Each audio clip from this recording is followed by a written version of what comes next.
रात का समय। चांद ने अपना चेहरा पूरी तरह छुपा रखा था और हवाओं की सिहरन पूरे गांव में फैल रही थी। अजय और उसकी दोस्त रिया ने खंडहर हवेली के गेट पर कदम रखा। गांव वाले कहते थे कि इस हवेली में रात के समय आत्माएं जागती हैं और जो एक बार भीतर गया कभी पूरी तरह वापस नहीं आता। जैसे ही उन्होंने दरवाजा खोला, चरमराहट की आवाज जैसे किसी पुराने जंजीर के घर्षण की तरह गूंजी। अजय ने टॉर्च ऑन की, पर रोशनी हवेली की दीवारों पर अजीब विकृत परछाइयां बनाती हुई नाच रही थी।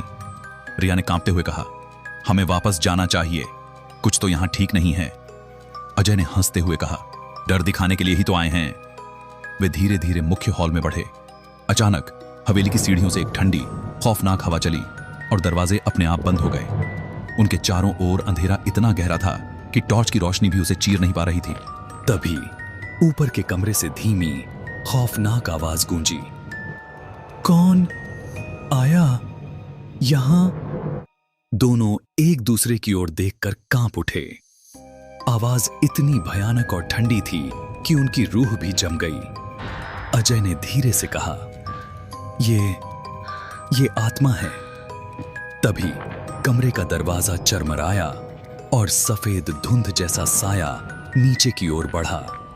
रिया चिल्लाई, भागो! लेकिन जैसे ही उन्होंने पीछे मुड़कर देखा, गलियारों में हजारों चमकती आंखें झांक रही थीं। हवा में बुरी हंसी गूंज रही थी और अदृश्य हाथ उनके कंधों को छू रहे थे।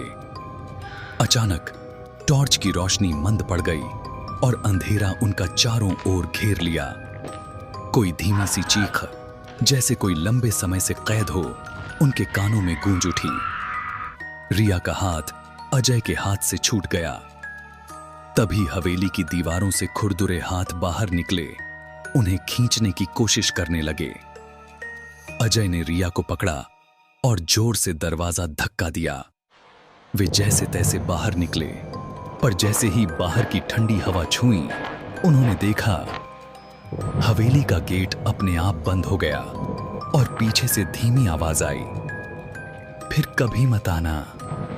गांव वाले कहते हैं उस हवेली की आत्मा अब भी रात के समय गूंजती है और जो कभी वहां जाता है उसकी रूह में डर हमेशा के लिए घर कर जाता है। और भी ऐसी डरावनी कहानियां सुनने के लिए चैनल को लाइक और सब्सक्राइब करें।